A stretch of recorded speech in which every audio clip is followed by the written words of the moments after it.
statistical measures for tourism management. In the previous lecture, we have seen what is statistics, why we need statistics, and why we need tourism statistics.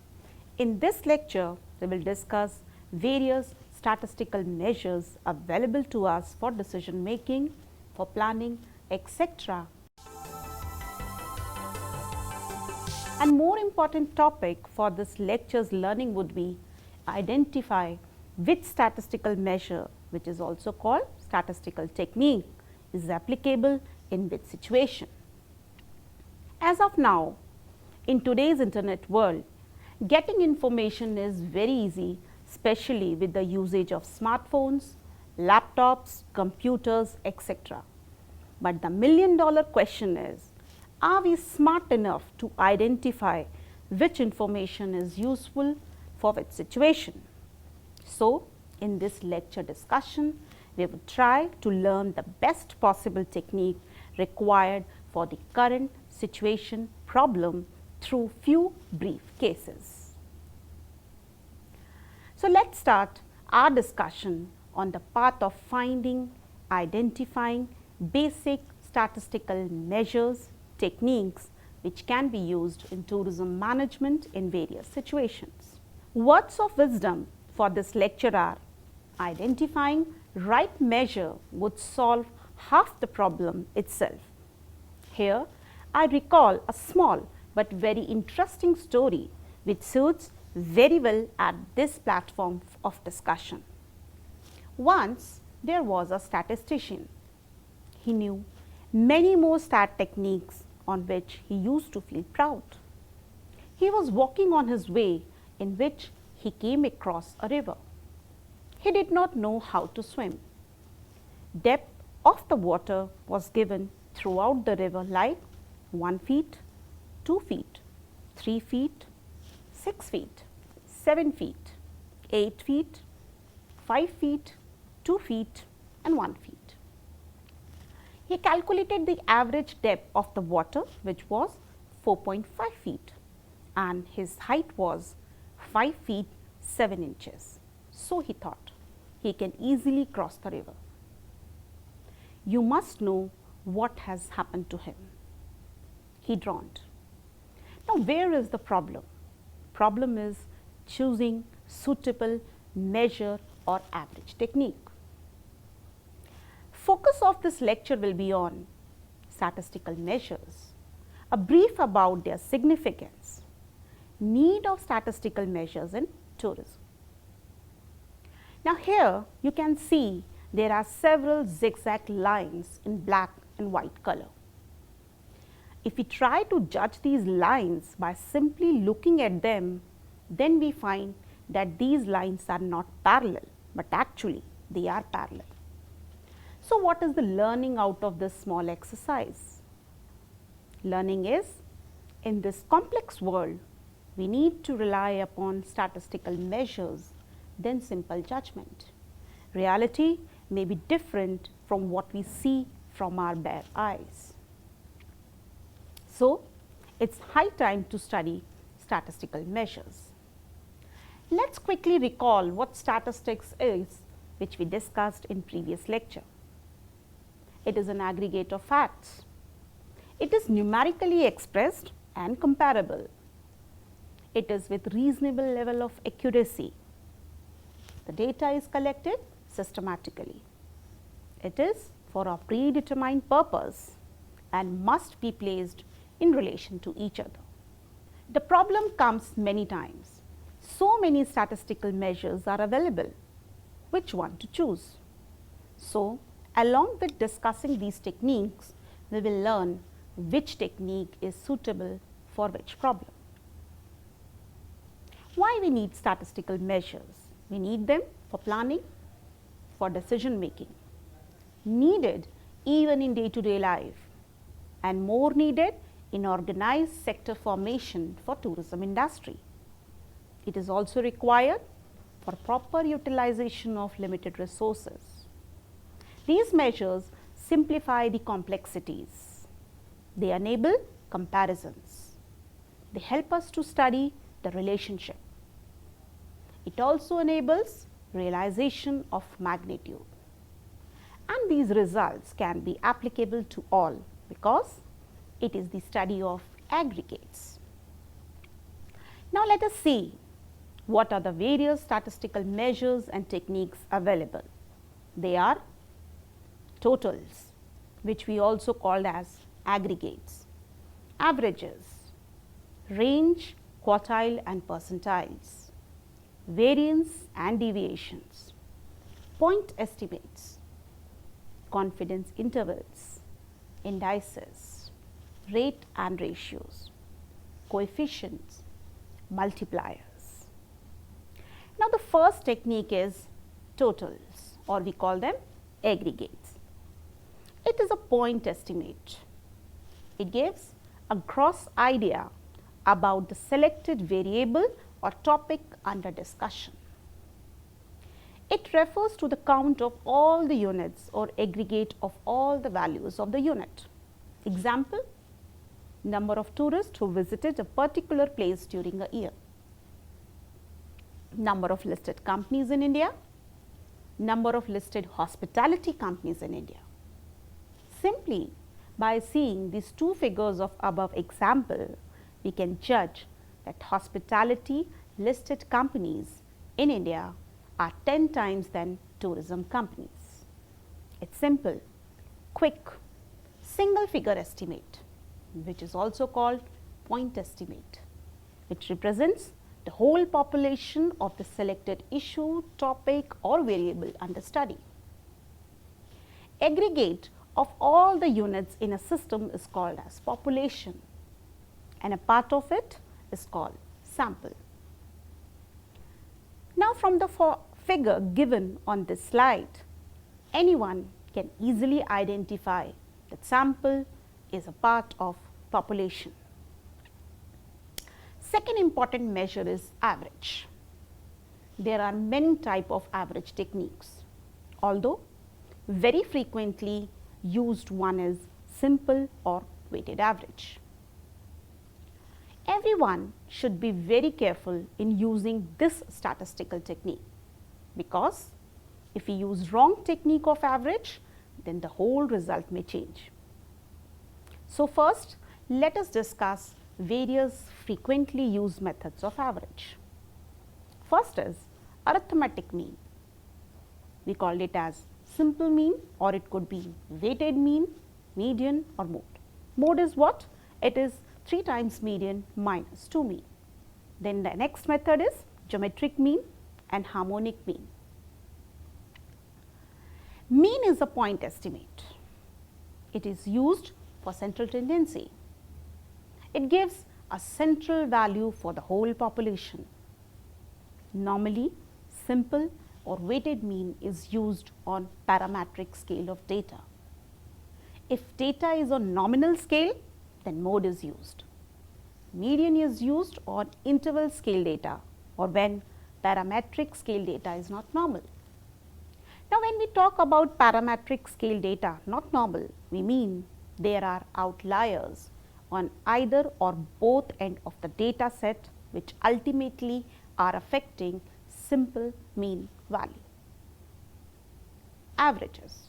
The most commonly used measure is arithmetic mean or average. The data is given for the number of tourists visited a destination in 7 days. Every day, the number of tourists visiting is different. Now, if we add all the visitors in 7 days, that is for day 1, day 2, day 3, day 4, day 5, day 6 and day 7, there are 4,200 tourists in a week. So, per day the average visit of tourists is 600. Next measure is geometric mean. It is used on data set which has its units in ratio. For example, growth rate, population, etc. Let's take an example to understand it. If a tour operator has 3 years data, in 2017 the revenue is 80 lakhs. In 2018 revenue is 100 lakhs, and in 2019 the revenue is 80 lakh. So, the growth rate in 2018 as compared to 2017 is 25% and in 2019 it is 20%. Now, simple average of the revenue growth rate is 25% plus minus 25% divided by 2, that is 2.5, whereas we know actually there is no growth rate. So, here the right method is geometric mean. Let us take another example. A person is going with a speed of 15 kilometers per hour and returns with a speed of 10 kilometers per hour. Now, what is his average speed? Most of the people would use simple average and would answer as average is 12.5 kilometers per hour, which is wrong. Here the problem is that the unit of the data is different in numerator and the denominator. That is, kilometer has 1000 meters and hour has 3600 seconds. So, in this situation we have to use harmonic mean. Let us discuss another measure in statistics: quartiles, deciles and percentiles. Quartiles, deciles and percentiles are the values of the variable corresponding to 1/4, 1/10 and 1/100th of cumulative frequencies respectively, after arranging the values in ascending or descending order. These are simple to use. Quartiles: the whole data set is divided into 4 quarters, that is of 25% each, by arranging the data in ascending or descending order. Then we get 4 data set as first quarter, second quarter, third quarter and fourth quarter. Example is very low spending tourist, low spending tourist, moderate spending tourist and high spending tourist. That is the 4 categories of tourists on the basis of their expenditures on their tours.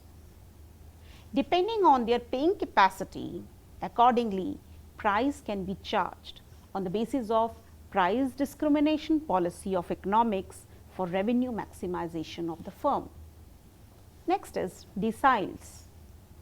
The whole data set is divided into 10 groups, that is of 10% each, by arranging the data in ascending or descending order.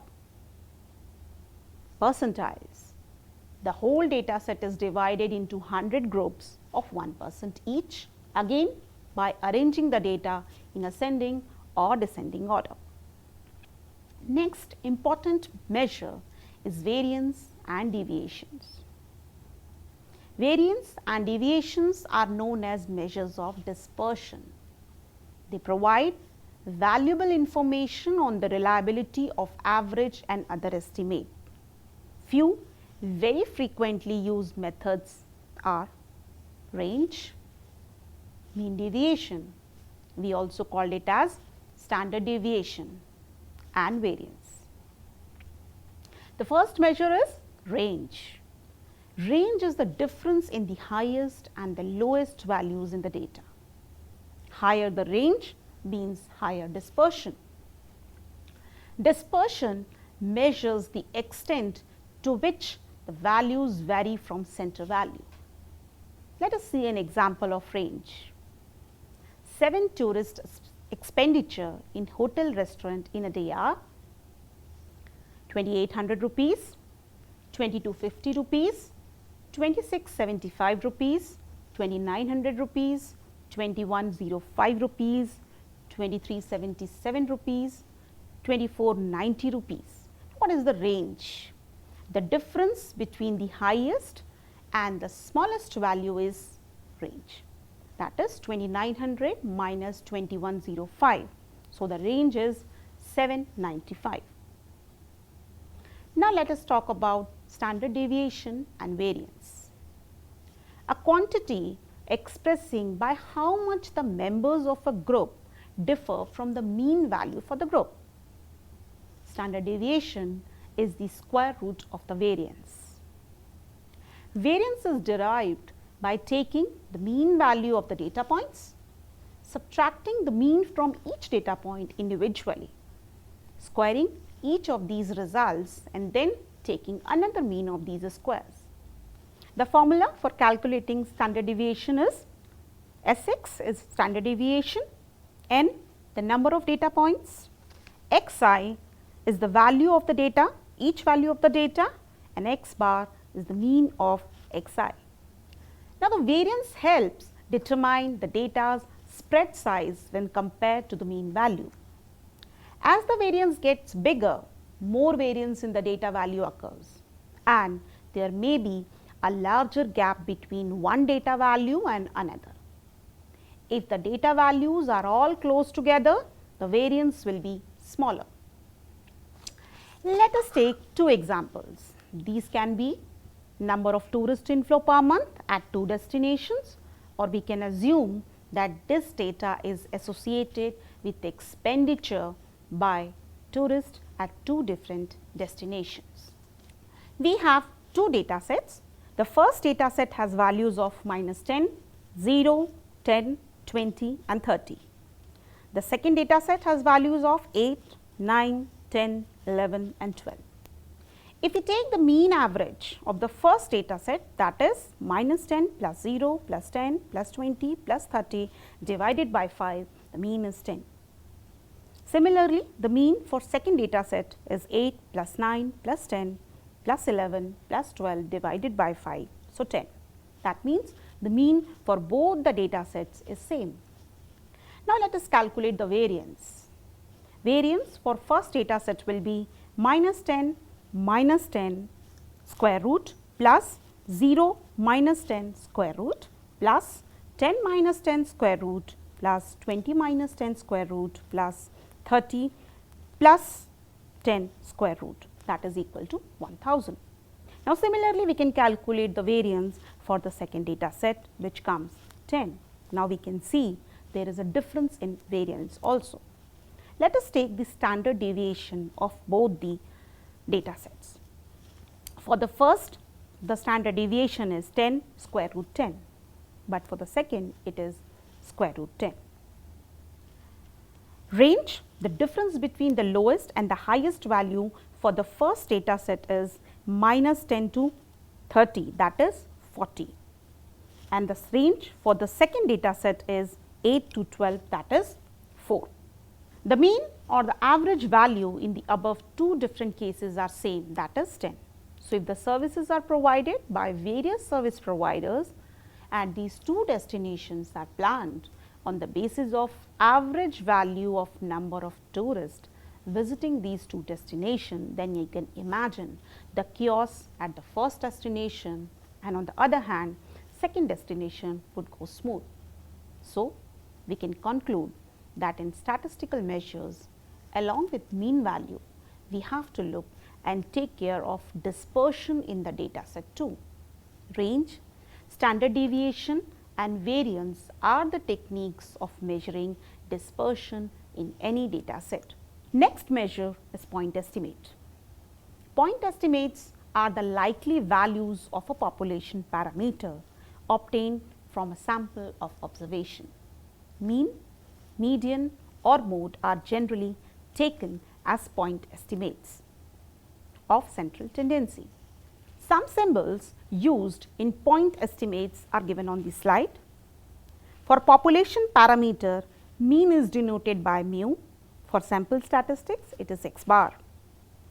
For population parameter, proportion is denoted by p, but for sample statistics, we write it as ps.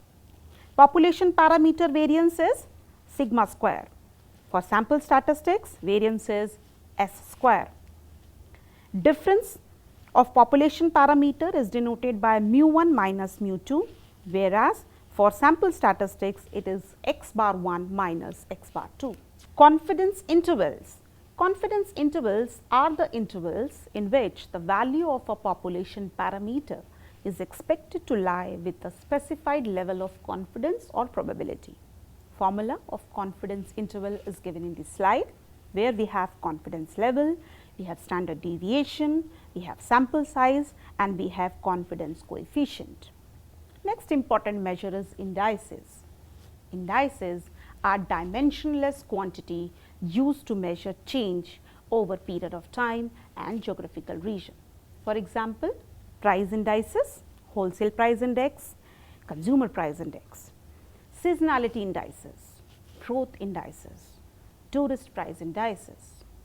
Let us see an example of Miracle Tourist Index. This data has been taken from International Healthcare Research Center 2016.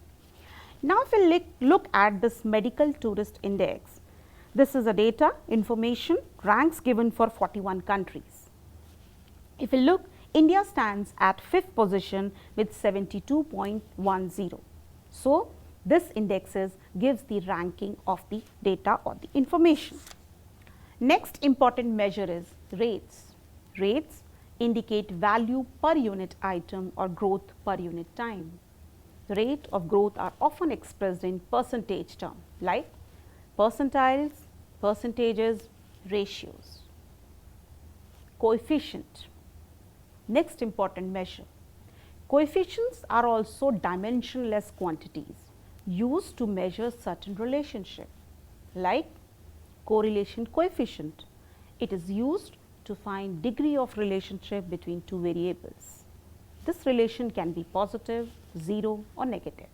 So, the value of correlation coefficient varies between -2 to 1. Regression coefficient is used to predict dependent variable on the basis of independent variable. Next important measure is multipliers. Multipliers are certain numbers used to obtain total impact or value by multiplying the estimated direct impact on sample value respectively. Now, after looking at the various statistical measures and techniques, it is not easy to use these techniques in our practical problems of tourism industry. Few problems which we come across while using these statistical measures are given here. Tourism sector is not defined. Many services including infrastructure, support, social security, support by locals, etc., play a very important role in tourism development. Tourism sector caters to the need of both the locals and tourism. Tourism sector include many type of service providers whose growth, development depend on the growth of tourism inflow and vice versa. So many times it is so confusing which variable is dependent and which one is independent variable while using statistical measures in tourism. It is also very difficult to calculate the economic returns because of tourism, because of being most of the services under tourism are in unorganized sector.